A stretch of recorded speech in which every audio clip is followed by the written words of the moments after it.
thankful how you've been receiving us. You have been a blessing to us.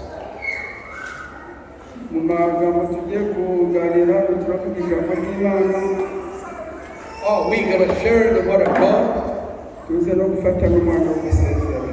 And we're going to take time for farewell.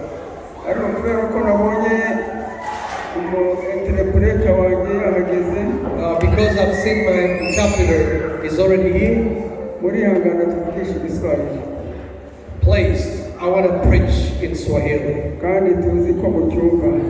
And I know that you understand Swahili as well.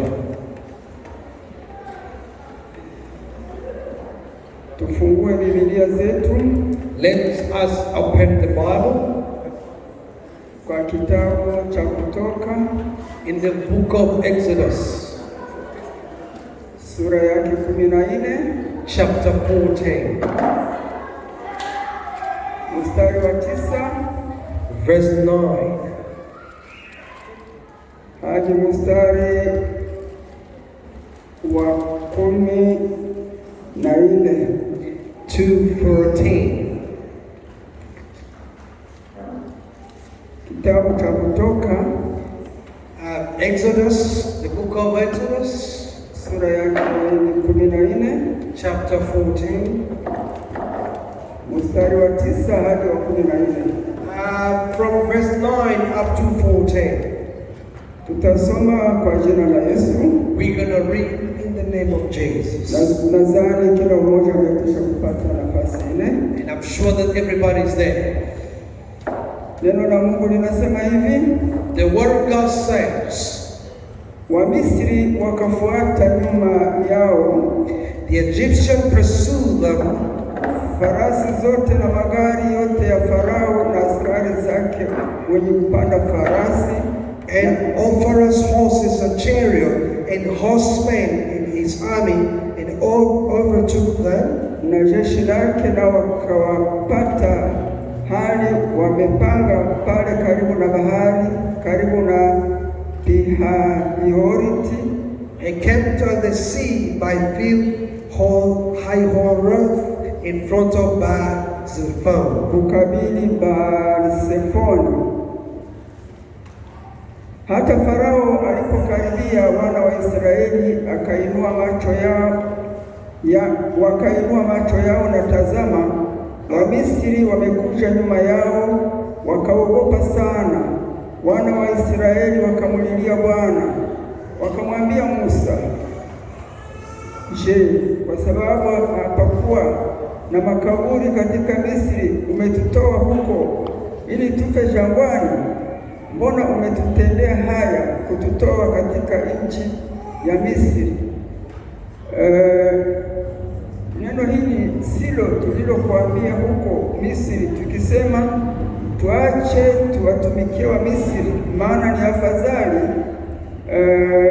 kuwatumikia wa Misri kuliko kufa jangwani. Musa akawaambia watu, msiogope, simameni tu, mtaona wokovu wa Bwana atakaowafanyia leo, kwa maana hao wa Misri mliowaona leo hamtawaona tena milele. 14 Bwana atawapigania ninyi, nanyi mtanyamaza kimya. Amen. Ninashukuru Mungu mara tena kuona nimepata wakati wa kusema neno la Mungu. I thank God for allowing me to share the word of God. Wale ambao hatukuwa nao siku zilizopita, those who haven't been with us previous times, tulisema kuhusu maadui wa Wakristo. We have been talking about the enemies of Christians. Tukawaambia ya kwamba kwa hali ya kibinadamu mtu anapenda kujilipisha kisasi. We talked that in the character of a human being, we learn to revenge. Lakini Yesu mwenyewe alileta sheria na kusema, but Jesus gave us a commandment. Kwa sababu kwa sheria za Musa because of the laws of Moses. Ikiwa mtu angepiga mwenziwe na kumtoboa jicho, if someone beats his friend and just pull an eye off, na yeye alipaswa kutobolewa jicho, it is the same, must be done to the same he did. Ni kusema ilikuwa kulipisha kisasi. Is to revenge. Na ile inakuwa ndani ya kila mtu. It is in the human being character. Unaweza furahia adui yako kwa kuona amepata shida. You can be so excited when your enemy is in trouble. Na kama inawezekana unaweza kufanya patano ya kuweza kumfanyia mbaya. Even if you can even help those who are hurting your enemy, just to give help to them so that they can be hurt. Tuliwaambia Yesu ya kwamba yeye alisema ya kwamba, but Jesus said, adui yako, your enemy, akikupiga hata lichafu ya kushoto, if your enemy slap you on the left cheek, umgeuzie na ya kuume aipige. Turn the right one so that he can slap again. Na akaendelea kusema ya kwamba, he said again, kama vile Baba yenu wa mbinguni mnapenda awasamehe ninyi, as you want your heavenly Father to forgive you, msamehe pia na maadui zenu. Please forgive your enemy as well. Paulo akaendelea kusema, Paul said, tusijilipishe kisasi, do not revenge, bali turudishe mema kwa mabaya, but do good to your enemies. Mtu adui yako, adui ni mtu mwenye ambaye anaweza hata kuangamiza maisha yako. Because the enemy can even destroy your life. Akiwa na kiu umupe maji ya kunywa. When he's thirsty, give him something to drink. Akiwa na njaa umupe chakula. When he's hungry, give something to eat. Mwandishi anasema kwa kufanya hivyo unakuwa sawa, unamtia makaa ya moto juu ya kichwa. The scripture says it's like you put burning charcoal on his head. Na anasema ya kwamba tuachie Mungu alipishe kisasi. Kisasi sio chetu. And the scripture says leave it the revenge for God. Tuliongea ile maneno kwa urefu kabisa, tukaingia na mwisho tukapana mfano wa mtu ambaye alisamehe adui yake ambaye alitaka kumwangamiza. We went deep into this word, how just Jesus was encouraging to forgive. Katika Biblia kunapatikana maadui wawili. In the Bible there are two enemies. Tunaweza sema ya kwamba ni wengi, lakini hawa wawili. We can say there are many, but let's talk about these two. Wa kwanza alikuwa ni huyu Sauli, mfalme Sauli wa Israeli. The first one was the King Saul, the king of Israel. Na huyu ambaye tunataka kuzungumzia kwa machache ni mfalme Farao. And this one we want to talk in few words today is a King Pharaoh. Tuliwaambia kuhusu Daudi na mfalme Sauli. We talk about a King David and Saul as King Saul. Daudi alikuwa baraka kwa mfalme Sauli. David was a blessing to the King Saul. Kwa sababu Daudi alikuwa na magonjwa ya sawa mapepo. Because sometimes bad spirits used to attack King Saul. Lakini wakati alipokuwa akishikwa na Daudi yuko pale, when he's attacked by those spirits, while David is there, mara moja alikamata kitari. David could play an instrument. Anaanza mpigia kitari and they start playing for him. Mara pepo zinamwacha anakuwa mtu mzima. And he used to get well when just David's playing music. Baadaye Sauli akaonyesha ya kwamba anampenda Daudi. And Saul pretended that he loved David. Lakini siku iliyofuata, but the next day, kulikuwa vita kati ya Israeli na Wafilistini. There was a battle between Philistines and Israelites. Wafilistini walikuwa wameonea sana taifa la Israeli. Philistines was hurting the people of Israel. Kwa sababu walikuwa na shujaa wao mmoja aliyeitwa Goliathi. Because they have their brave warrior who's called Goliath. Na huyu Goliathi wakati alipokuwa akiinuka mbele ya Israeli, ya jeshi la Israeli, when Goliath was standing and just boast himself in front of children of Israel, wote walikimbia na wengine kujificha. Children of Israel could flee and hide themselves. Hallelujah. Hallelujah. Lakini Daudi, mtu wa Mungu, but David, a man of God. kijana ambaye amemjua Mungu tangu utoto wake. A young boy who knew God since his early age. Siku moja anafika pale kwenye jeshi liko la Israeli. One day he reached where the battle was too hot. Kwa sababu wakubwa zake walikuwa waaskari wa mfalme Sauli. Because David brothers were working in the army of his King Saul. Baba yake alikuwa amemtuma ya kwamba aende akatazame wakubwa zake. His father sent David to visit his brothers. Na alipokuwa hapo, when he was there, mara moja aliona hilo jitu Goliathi likisimama. Suddenly just he saw the giant Goliath standing. Na likaanza kutukana taifa la Mungu wa Israeli. He started just insulting the children of Israel. Daudi akasema huyu mtu asiyetahiriwa wa kuweza kumuua anaweza kulipa nini? David said this uncircumcised enemy who could, if we kill him, what can I get from? Majeshi wakamwambia Sauli, mfalme amesema ya kwamba wa kumuua Goliathi atampa binti wake apate kumuoa.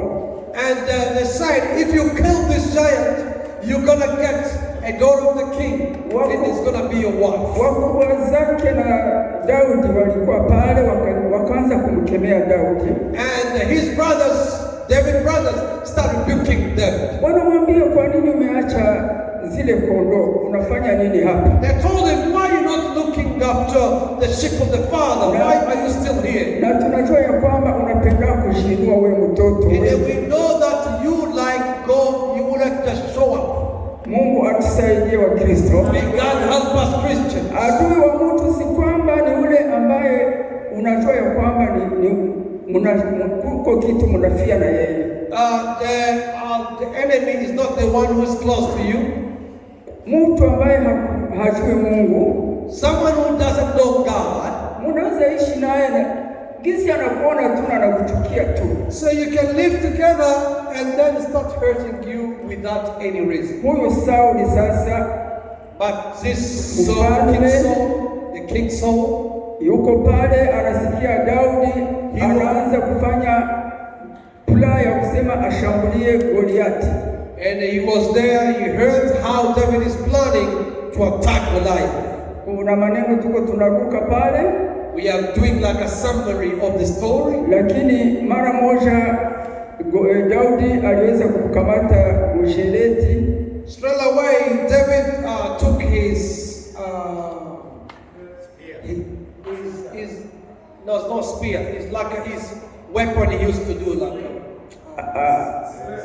sling. Wengi wamekwisha kusikia. Yes, you understand. Thank you for that. Akatoa majiwe yake kama vile mchungaji. He took some of his stones. Akatia jiwe moja ndani ya kombeo lake. So he put the stone into the sling. Mara moja huyu nani anaanza kujiinua na kutukana taifa la Israeli. And Goliath straight away starts insulting the children of Israel. Chague mtu mmoja apigane nani. They say, okay, choose one of you whom you think that is the best warrior and come to fight with me. Akiniua tutakuwa watumwa wa Waisraeli. If he kills me, we will be the slave of Israel. Na mimi nikimuua, ninajua tu nitamuua, mtakuwa watumwa wetu. And I know I'm going to kill him. So if I kill him, you're going to become our slaves. Mara moja wakaanza kushambuliana. Then they start arguing. Goliathi anaanza kudharau mtoto Daudi. Goliath started despising the young boy David.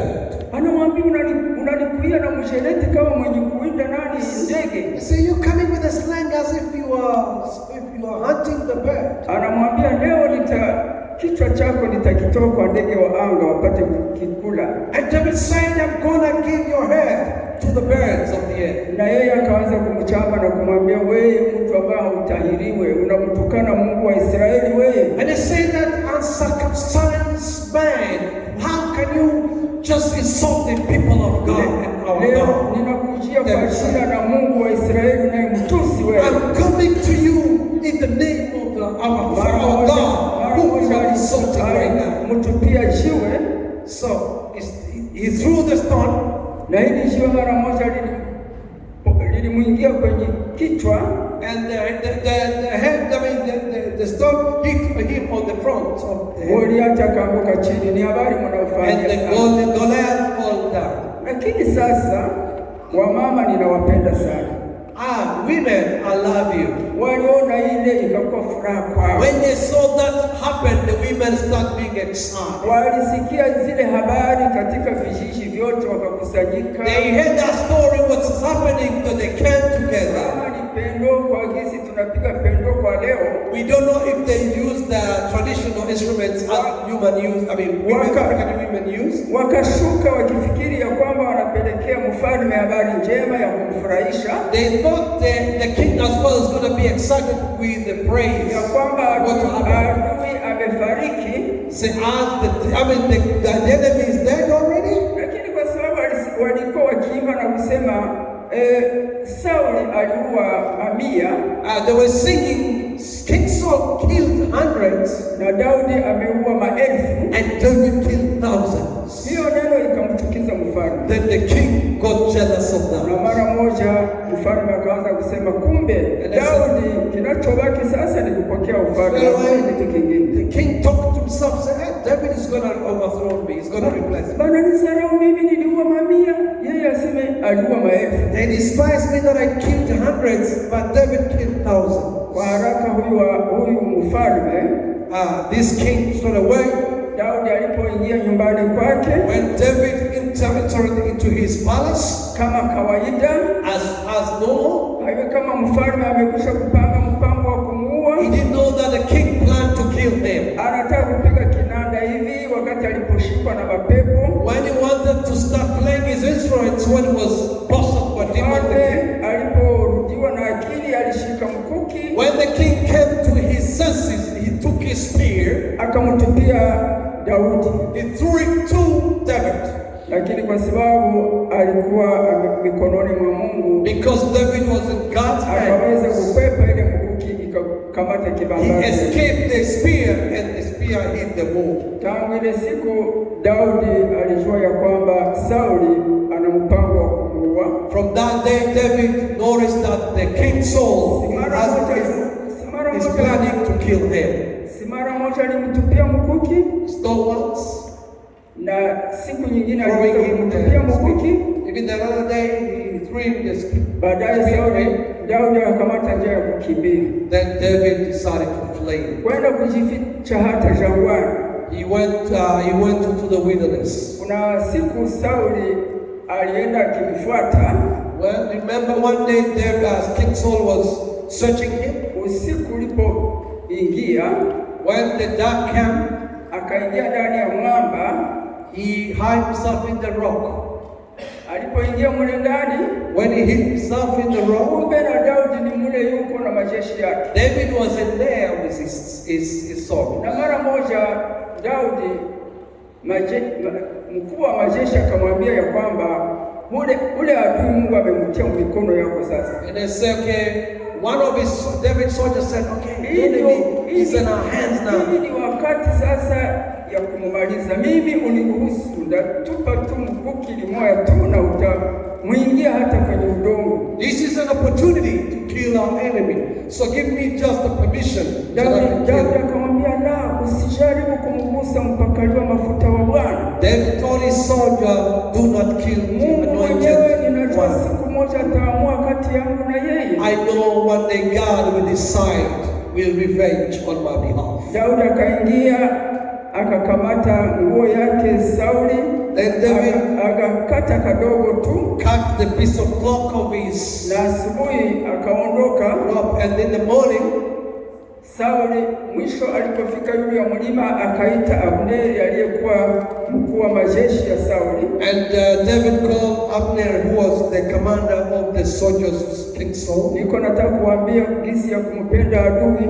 I'm telling you, my main purpose is telling you how to love your enemy. Si vema kupambana na adui.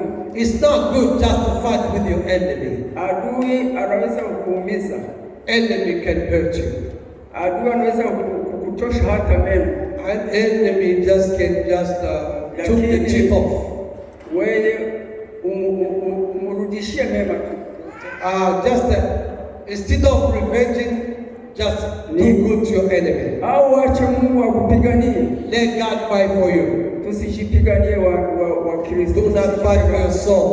Neno la Mungu haturuhusu kupigana. The word of God doesn't allow us to fight. Abneri, uko mtu gani wewe uchunga mfalme? He called Abner up, said, what are you doing? Instead of just making a security to your king, but he said, instead of calling my enemy, he said, my Lord. Abneri akauliza ni nani yule? He said, who's talking to us? Kisha mfalme akajua kama ni Daudi. The king knew that it's David. Daudi akamuuliza mfalme, Bwana, tunafia nini na wewe? What's the problem between me and you, king? Lakini ona vazi lako. Look, the piece of your cloth. Kuna vazi niliweza kukata kadogo. I cut a small piece of lakini Mungu anilinde na wewe. So may God protect mimi siwezi kukugusa kwa sababu umepakaliwa mafuta wa Bwana. Touch you because you were anointed. Lakini sijue unawinda uhai wangu kwa ajili ya nini. I don't know why you want to kill me. Pasipo kukawia, without taking much time. Kwa sababu alimuinda mara mbili, ilikuwa anamfuata mahali alienda kujificha. So he was searching him twice. Kwa sababu Daudi alikuwa amekimbia Sauli. Because David fled from Saul. Baadaye Wafilistini waliendelea kupigana na Waisraeli.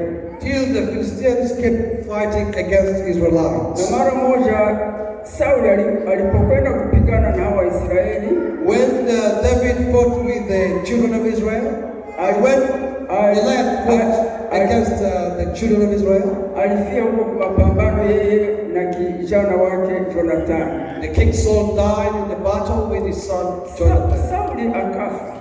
And Saul died. King Saul died. Na mara moja historia ya Daudi, and then the story of David. Daudi alimulilia Sauli sana. David wept aliposikia kwamba Sauli amefariki. When he heard that King Saul died, alifanya maombolezo mengi. He wept. Na akatia wimbo ya kwamba wanamkumbuka Sauli mfalme. So he put him in the day of remembering him. Na mtu ambaye alimletea habari, someone who brought him news, alimwambia ya kwamba nilimkutana wamekwisha kumuumiza, lakini alikuwa bado hajafa. He said, okay, he was already just shot, but he not yet died. Akasema afadhali, but I said, kama uko hapa karibu kabata nani mpanga upate kunimaliza basi nikufe. Yeah, the king Saul asked me just to kill him. Mara moja akafanya ile kitendo.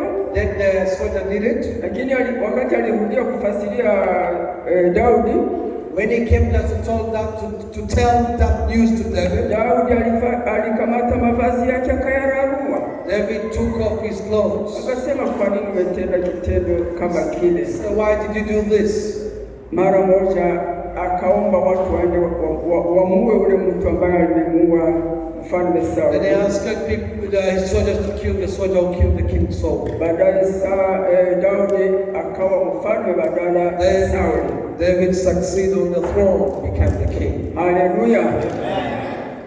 Baraka zetu wa ndugu tusiziharibishe kwa sababu ya kufuatana na watu ambao wanatuinda kutufanyizia mabaya. Do not destroy your blessings because of your enemies. Hapa tumesoma, here we pray, ni habari ya Waisraeli na mfalme Farao. We read the story of Israel, children of Israel, and the king Pharaoh. Mnajua katika nchi ya Misri, you know, in Egypt, kulikuwa mfalme anaitwa Farao. There was a king called Pharaoh. Farao wa kwanza aliyempokea Yusufu, the first Pharaoh who received Joseph, alikuwa akipenda Waisraeli. He was in love. He loved children of Israel. Aliwapenda sana, wakaishi vizuri katika nchi ya Misri bila shida yoyote, in harmony, just in peace with the children of Israel. Lakini alipofariki na kijana lakini amefariki naye pia. When he passed away, the king passed away, Pharaoh, the first Pharaoh. Wakati amefariki Farao wa kwanza na huyu Yusufu, when the first Pharaoh died and Joseph as well, ukatawala mfalme ambaye hakuwa anamjua Yusufu. Then another king start ruling who doesn't know Joseph. Akawatesa Waisraeli. He start mistreating children of Israel. Akawatesa kabisa, hatuwezi ingia katika historia hii. He mistreated them badly. We cannot go to deep into Lakini the wakati story. mmoja Mungu akamtuma Yusufu, akamtuma Musa. But one day God sent Moses kusudi apeleke ujumbe kwa Farao ya kwamba awaachilie watu wa Mungu waende wakamtumikie. He sent Moses with a message to release children of Israel so that they can go in their promised land. Ni hapa tumesoma, It's here we read. Alifanya mapigo mengi katika nchi ya Misri kusudi Farao apate ukubali kuwaacha huru. There was a lot of punishment from God before they left the country of Egypt. Wakati ulipoenea kuweza kuachilia waende zao, when the time arrived to be released to go to their promised land, Waisraeli wakishaondoka, when children of Israel left, walisonga mbele, baadaye wakatia mahema zao katika jangwa karibu na bahari Nyekundu. So they went, and then when they reached to the wilderness, they start camping there. Huko Misri wakafanya shauri na kusema, kwa nini tumewaachilia Waisraeli ambao walikuwa wakitutumikia kazi? But back in Egypt, they start just complaining, why did we allow the children of Israel to leave the country? Kwa nini tumewaachilia? Why did we allow them to leave? Ni pale tumesoma ya kwamba Wamisri wakafanya shauri pamoja na mfalme Farao. The Egyptians and the king of Pharaoh decided wakatafuta majeshi wote wa Misri to look for soldiers of Egypt na farashi as well as their horses na magari and chariots, ili wawafuate wawarudishe tena huko Misri, so that they can just go and meet them and bring back into the country to kazi ya shetani being slaves. Mahali tumetoka.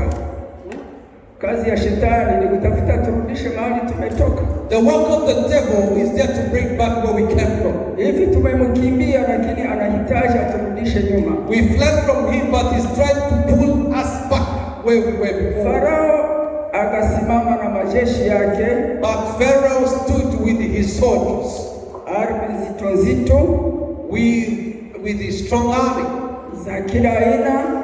He came with a strong weapons za vita, the weapons of ready to battle. Anafuatilia Waisraeli. He was following the children of Israel. Waisraeli wako pale, when the Israelites were there, wanatazama mbele, hakuna njia. when they saw in front of them, there's no way to go through. Huko bahari hawana bato. There's in front of them there's a sea. There's no even boat. They have anything so that they can cross the sea. They check on their sides, just they were surrounded by hills. At their back they were hearing sounds of chariots and horses. They come to kill them. Watu wakaanza kulia. They start crying out. Wakamgeukia Musa. They turn to Moses. Musa. They say, Moses, umefanya nini kweli? What did you do? Kututoa katika nchi ya Misri. Why did you brought us here? Afadhali tungekufia Misri. It could be better. Tungepata hata udongo ambapo watatuzika. It could be better to die there in Egypt. Lakini sisi na watoto wetu, we and our children, na mifugo yetu umetuleta tupate kufia katika jangwa. Even our flock as well, we're gonna die here. Wakamgeuka kabisa. They were just against Moses. Lakini kazi ya Musa hakuna gisi nyingine angefanya.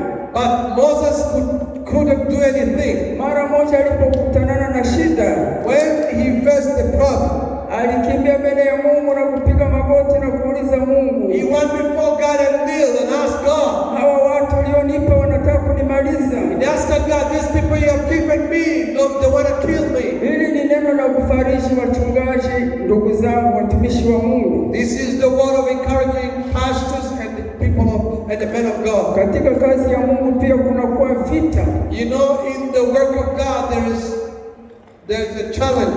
Lakini wakati unapokutana na vita, but when you face those battles, uliza Mungu ambaye amekuita, ask God who called you to serve Him.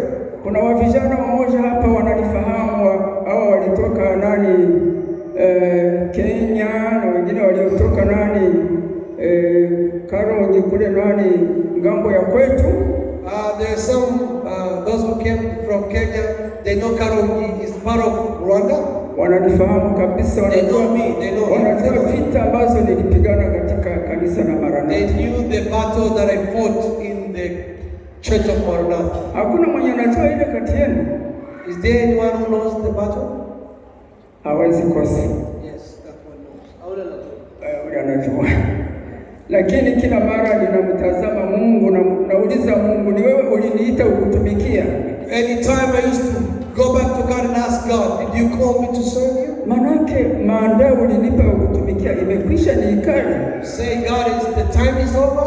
Niache wengine basi waongoze kanisa. So that I can leave the place for others to lead the church. Lakini siku chache unaona ile hewa inaisha. A few days na maisha inaendelea. The life kept on.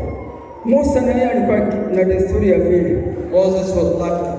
Mungu akamwambia sasa Musa, God told Moses, akamwambia sema sasa uambie hawa watu. He told Moses, tell these people wanyamaze kimya, to keep quiet. Wasiogope, wasimame tu. Tell them to not be afraid. Bwana wataona wokovu wa Mungu. They're going to see the salvation of God. Atawafanyizia leo. They're going to see the salvation of God today. Neno aliwaambia, the word of God is said to them, hawa Misri mnaowaona, this Egyptian that you see today, hamutawaona leo, hamutawaona tena hata milele. You will never see them again. Hawa Misri mnaowaona leo, this Egyptian that you see today, leo ndio mwisho. This is the last day to see them. Hamutawaonaga tena. You will never see them again. Tulizungumza habari za kurudi kwake Yesu. We told about akitukutana katika vita tutabaki. The return of Jesus. Maadui zetu tutawaacha tujiendee. We leave our enemies and we go with Jesus. Ile ndio furaha ya kuwa Mkristo. That's the joy of being Christian. Alafu akawaambia neno hapa kwa mwisho kwa mstari wa 14. He said on the verse 14, Bwana atawapigania. God will fight for you. Ninyi nanyi mtanyamaza kimya. Just you keep quiet, God will fight for you. Munyamaze kimya. Just keep quiet. Mungu atawapigania. God will fight for you. Hizi shida zote ambazo zimekufuata leo, this trouble that you are facing, acha niseme kama vile nabii hautaziona tena milele. I want to proclaim as a prophet, you will never see them again. Bwana atakupigania. God will fight for you. Bwana atakupigania. God will fight for you. Hautaziona tena milele. You will never see them again. Mungu atusaidie wa Kristo. May God help us Christians. Mungu atubariki wana wa Mungu. May God bless us children of God. Kwa sababu kama tungeendelea hapa, because if we keep on this, kwa ile usiku wakati jeshi la Farao lilipotokea huko nyuma, when the army of the Pharaoh, Waisraeli walikuwa wakiongozwa na nguzo ya moto. You know, children of Israel was led by the pillar of fire. Inawaka mbele yao, during the night, wanafuata ile nuru, and they were following the light. Ile siku ilihama ikaingia huko nyuma yao, and the other day the pillar came behind them. Ikageuka kama vile nguzo ya giza. The pillar became like a wall. Usiku wote hawakuweza kukaribia wana wa Mungu. They could not just reach to them. Bwana atatupigania. God will fight for us. Nasi tunyamaze kimya. Let us keep quiet. God will fight for us. Musa alinyosha fimbo yake kama vile Mungu amemwambia juu ya bahari. In the morning, Moses stretched his hand. Njia ikapatikana. With the stick, and the way made was made in the sea, and the children of God went through the sea, kama kutembea kwenye barabara, as if they're walking on the ground. Wamisri walipojaribu kuwafuata, And when the Egyptians followed them, Mungu aliambia Musa, nyosha tena fimbo yako juu ya bahari. God told Moses, lift up your stick over the sea. Aliponyosha fimbo, when he just stretched his hand, maji mara tena yaliweza kukutanana tena. And the water came together as normal. Na majeshi yao and the army of Egypt and silaha zao, their horses, their chariots, their weapons, farasi zao, and even the horses, everything they have, zote zikaishia ndani ya maji. They are sinking the war in the sea. Mungu atusaidie. And may God help us. Na Mungu atubariki. May God bless us. Amen. Amen.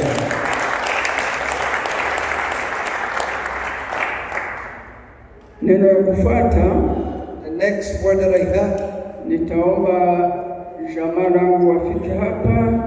I want to ask my family to come up here front. Mama watoto na familia Samueli. My wife and Samuel's family. Kusudi tuseme neno letu la kuaga kanisa. So that we can just give a word of farewell. Mara nyingi kuaga kwake mambo ya mchezo. Many times farewell is not good. Niliona siku niliaga kwetu. I saw when I gave farewell back home. Zaidi wa mama wanakuaga na roho nyepesi. You know, women, they are more emotional. They're very emotional. Nikaona wanaanza kulia. They start crying. Lakini ninajua nyinyi hamtalia. And I know you guys, you won't cry. Ni kweli tuliishi nanyi vizuri sana. It's true, we live together in peace. Mmekuwa baraka kwangu sana sana. You've been a blessing to me. Mmenipokea kabisa kama vile mzazi. You received me as a father, as a parent. Nami nikawafurahia sana. I was very thankful to you. Nilisikia ningebaki. I feel like I could stay. Lakini ninapowaza huko nilikotoka. But when I think where I came from, kila mara kwenye ninaona wananitumia message, wengine wanaita, siku zinakuwa nyingi, urudie sasa. Each time they are sending messages, calling to ask me when are you coming back home. Rudia sasa. Say please come back home. Uko kanisa, there is a church there. Uko watoto, there is a children. Uko wajukuu, there is grandchildren. Hawa wote wanatamani kutuona. All of them, they want to see us again. Lakini na tena shida nyingine, but another problem, nilienda sikuambia kama sitarudia. I told them that I won't come back. Niliwaambia ninaenda lakini nitarudi. I told them I go but I will come back. Kwa hiyo kama ninabaki na sikuambia kama ninakuja baki huku. So even if I stay back here and I didn't tell them that I'm going to stay here, na mimi ninaweza geuka kuwa muongo. I can become a liar. Haya maneno tunasemaga hapa inaweza nigeuka na mimi. So this word that we preach here can be against me. Ndio kwa maana tutarudia kesho. That's why we will go back home. Kesho ndio tutarudi. Tomorrow we're going to go back. Lakini nilisimama hapa kusudi nishukuru Mungu. I stand here to thank God. Mungu ambaye ametuongoza kutoka kwetu tukaweza kufika hapa. God who led us here, who have led us to be here. Mimi na mama hapa. Me and my wife. Mungu alituongoza vema na ninashukuru kwa sababu ilikuwa ya mara ya kwanza tunatembea kwenye avion. I thank God because it was my first time to take a plane, to travel in the plane. Ninashukuru kwa kijana wangu Samueli na familia yake. I thank you my son Samuel, ambao yeye na mama pale walipanga ya kwamba afadhali wazazi wafike huku kututazama. He and his wife they planned just to bring us here as the parents to visit them. Watoto wangu Mungu awabariki. My children, may God bless you. Sina kitu ya kuwapa lakini naendelea kuwaombea Mungu. I have nothing to give you but I keep praying for you. Tena hawa ndio waligeuka kilalo kusudi tupate kujuana nanyi. These people they have become bridge so that we can know each other here. Lakini siku nilipofika hapa, when I got here, niliwaambia ya kwamba kwa sababu mimi ni Mkristo. I told you because I'm a Christian. Hata sina mtoto hapa katika nchi hii. Even if I couldn't have any child in this country, ninaweza fika kwa kanisa na kanisa litanipokea. Any church would receive me because I'm a Christian. Na hiyo niliona kwenu. And I've seen it through you. Ninashukuru sana kwa kanisa la Gilgal hapa. Thank you so much for the Church of Gilgal Temple here. Kuanzia kwa mchungaji, from the pastor. Pastor, Mungu akubariki. May God bless you, Pastor. Sisi wachungaji tunapenda kusimama kwa vyeo vyetu. We as pastors sometimes we lack our stay on our leadership on top of ingawa nilikuwa na recommendation yangu, even if I came with my recommendation, lakini kwa wakati anaweza sema hakuna mtu sijue anataka nini huyu. He could just even deny me to give me pulpit and share the word of God. Ananinyima wakati wa kuweza kusimama mbele ya watu. He couldn't give me, he could decide not to give me an opportunity. Lakini pastor, ulifanya vyema, the people of God. May God bless you, Pastor, for giving me the opportunity. Ninashukuru kwa kanisa. Thank you for all of you, church. Wa baba, wa mama, vijana na wasichana, young people as well. Hata na watoto, even children. Nilizunguka kwa nyumba zenu, mlinialika, mkanipokea kabisa. You welcome me warmly in your homes. Hakuna kitu nimekosa. I missed nothing. Mlinipokea vizuri, mlitoa mali zenu, mlitoa pesa. You've given your money, you supported me so that I can be happy with my wife. Mungu awabariki. May God bless you. Ninaweza kuwashauria kitu kidogo. I can give you advice. Small advice. Ya kwanza, afadhali mpende kanisa. First of all, love the church. Kanisa lenu ni hili ambalo mnakuwa ndani.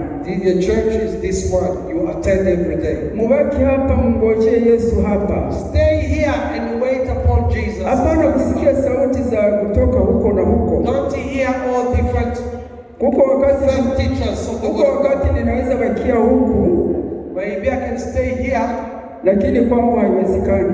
But for me it is impossible. Siwezi bomoa kanisa la pastor pale kusudi nijenge langu. I can't destroy the church of pastor. Lakini kama tunatia nguvu pamoja, but we combine our strength together, tunaweza kujenga kazi ya Mungu. We can build the work of God. Tunaweza kujenga kanisa la Mungu. We can build the work of God. Mshilinde wa Kristo na hizi sauti za nje. Just be aware of the false voices. Kwa leo mtu kama anajua tu kusirimba na watu wanafurahi wanapiga makofi. Today if someone knows how to jump and people are excited for him, ataona ya kwamba sasa anaweza kuwa mchungaji. You think as well I can be a pastor. Na nia yake itakuwa sasa kuanzisha kanisa. And his purpose will be to start another church. Hii kazi ya uongozi ya uchungaji. This work of leadership of the leading people. Watu wamoja wanadanganyikaga. Some of them they are misled. Ninaweza kuwa mhubiri. I can be a preacher. Kweli na mimi nakuwa na ile karama ya kuhubiri na watu wanaokoka. And I can be gifted to preach and people come to Christ. Kushindia pastor. Even better preacher than pastor. Kuna mara pastor yeye iko na ile karama yake ya kuchunga. Maybe God has put the gift of protecting the flock of God to the pastor. He is a shepherd. Lakini huyu evangelist naye anaenda anahubiri watu wanatoka katika dhambi. But this evangelist, his work is to bring people from outside, bring them in. Lakini ukimwacha hapa eti achunge kanisa mara moja atalibomoa. But that evangelist is not called to be a pastor. Lakini kama uko na hii karama ya that gift of leading the church ya uinjilisti, but if you have the gift of preaching, evangelist, unamsaidia mchungaji, work together and help the pastor. Mchungaji, kondoo zinafika, unaleta kondoo. When you bring the shepherd, the sheep in, naye anabaki anaanza kuzilea na zichunga. And is there just to look up those sheep. Kazi ya Mungu itaendeka vizuri. And the work of God will come stronger and stronger. Nishauri kwenu wa mama na wa baba. I want to encourage, to advise you men and women. Kanisa yenu Mungu amewapatia ni hii. This is your church God has given. Na hawa watoto wangu ambao wanatoka Afrika. And you people from Africa, hivi mmekanyanga hapa, mmekaribishwa. So you are welcomed. Kanisa hili ni kanisa nzuri. This is a good church. Hapana kwenda mnakimbia. Don't just run on anywhere. Ingine shauri ninaweza wapatia. Another advice that I can give. Hawa watoto wetu, our children, Espoir, Mungu ambariki. May God bless you, Espoir. Ametupatia habari ama ujumbe kuhusu watoto ama wa vijana. He gave us last Sunday just about the youth. Watoto wakati tunahubiri kama hivi, when we are preaching here like during the service, hawasikii, hawajui tunasema. They cannot understand what we are talking about. Na kule kwa masomo mwalimu alimaliza posho mzima iko anampakiza amo vitu ya kwamba dunia haikuumbwa na Mungu. And they know that the children spent the whole week at school teaching that the world was not created by God. Hakuna Mungu. Maybe they are taught that there's no God. Dunia tu ilitokea tu hivi tu. Say like there's something happened and the earth formed itself. Na mtu ni sawa mnyama ambaye alienda anageuka mwisho akakuja kuwa mtu. Let's start this. They told like a human being start coming from an animal. Something happened. Mtoto anamaliza juma mzima, siku ya Mungu namleta hapa. Imagine a child spent the whole week being taught those teachings. Yenye tutafundisha hivi hata visikie. When what we are teaching here, it's very hard for him to understand. Lakini shauri kwangu kama vile Wakristo, but my advice as a Christians, tuanzie kwa Wakristo wenye kuwa na watoto. We want to start with the Christian who have kids. Usikuna ngojea eti mtoto ataenda kufundishwa kisha fika kanisani. Don't wait for Sunday. Pale nyumbani uko mwalimu. From home, wa mtoto wako. Become your teacher of your children to teach about God. Mtoto ni kama vile shamba ambayo ilikuwa na mboleo. A child is like a field which has fertilized. Kuko wapandaji wa aina mbili. There's two people can sow in that field. Kuko shetani, there's the devil, na kuko Mungu, and there's God as well. Kama shetani atatangulia kutia mbegu yake mwa ile udongo mzuri, when the devil starts putting his seed into the field, ambaye ni mtoto, who is a child, which is a child, the field is utaleta sasa mbegu ya kutoka Mungu uipande ndani ya ile shamba. So when you bring the seed from God to plant it into the field, haitapata nafasi. There was no space for that seed. Kwa sababu shetani amekwisha kurekiperea. Because the devil is already occupying the territory. Lakini kama unatanguliza neno la Mungu mule ndani mbegu, but when you start planting the word of God in that field, na linaota, and it start growing, shetani hatapata nafasi tena kupanda mbegu mbaya. He never have a space to plant his seed into that field, which is a child. Pia pastor msaidiane na Espoir. And pastor help each other with Espoir. Ninaona Espoir kuko kitu anaweza kusaidia. Espoir can help you. Muanze kwa mnaforme babiana na watoto. Start helping youth. Wakomae wakimjua Mungu. So they can keep growing and knowing God. Ile ilikuwa shauri ambayo nilipenda kuachia. That's as the advice that I can leave.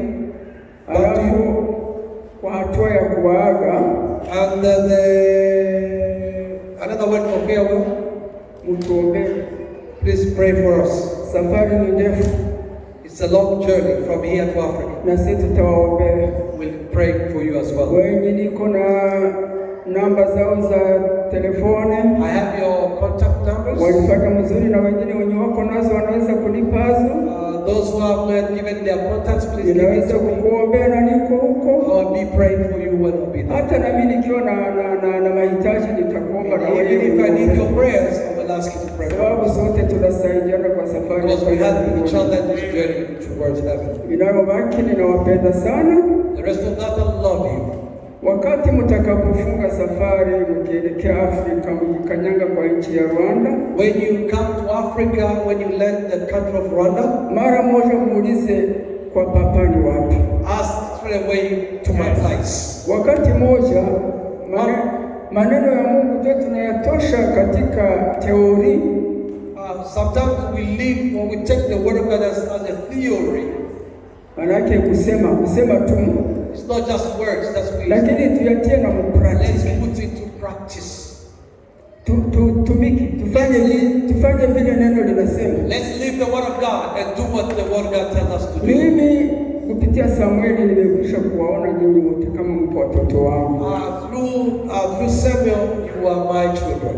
Mwenye atakanyanga kule, whoever will step there, kama hajui majina yangu, if he doesn't know my name, aulize kwa pasteri wa Maranatha.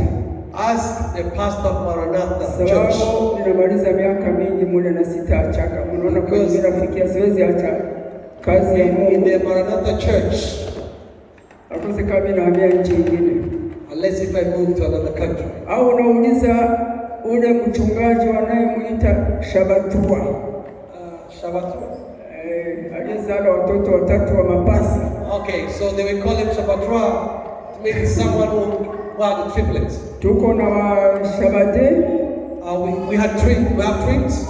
Hata kwanza hao ndugu zangu ambao walitokea Kenya. Those people come from Kenya. Huko umoja anaoa nani dada yake na pasteri ambaye niliachia kanisa sawa interime ya mchungaji. So there's one there's one who got married with one of the family members of my junior pastor that left the church. Anaitwa Pastor Paul Murefu. His name is Paul Murefu. Dada yake nilimuona sio kama alikiaomba leo. I think his sister has come to me. Sikumuona juba alisimama hapa sikumuona. Lakini mtauliza vile. You lost that. Ninawapenda. We love you. Ninapenda wa binti.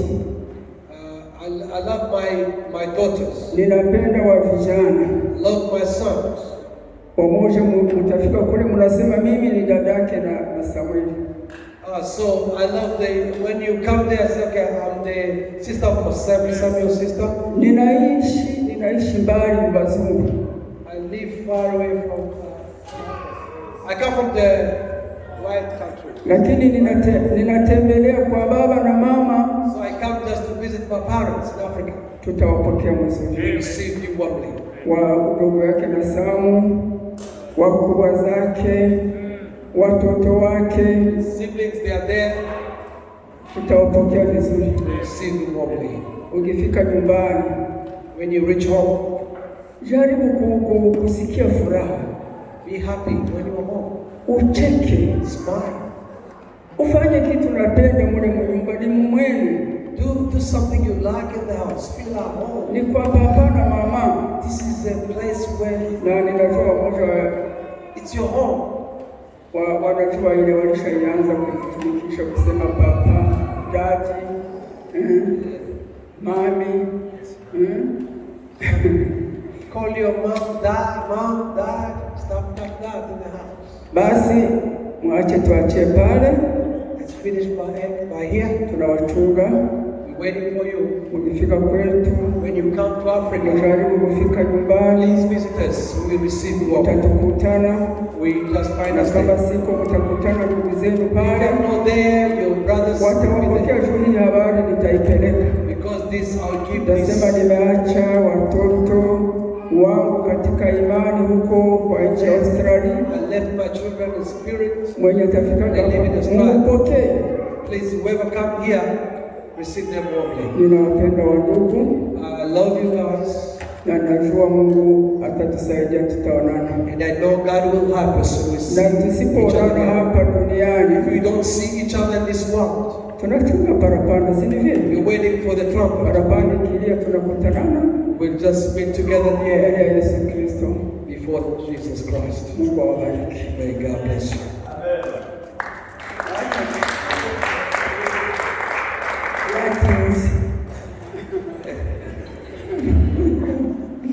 Hallelujah. Hallelujah. Bwana asifiwe. Praise God. Bwana asifiwe. Praise God. Bwana asifiwe. Praise God. Bwana asifiwe. Zamuri. Hallelujah. Lift Jesus up. Hallelujah. Wait for Jesus. Yewe ushima ndashima. I'm Ariko gonna thank God for a few minutes, few seconds.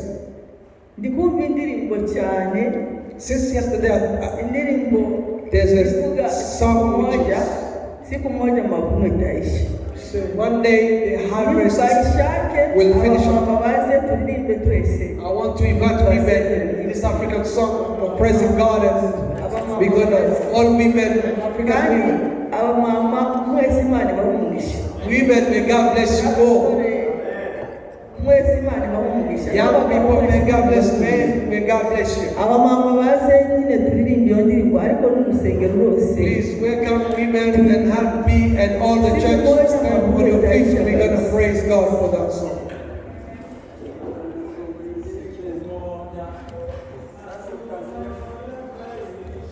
Kabisa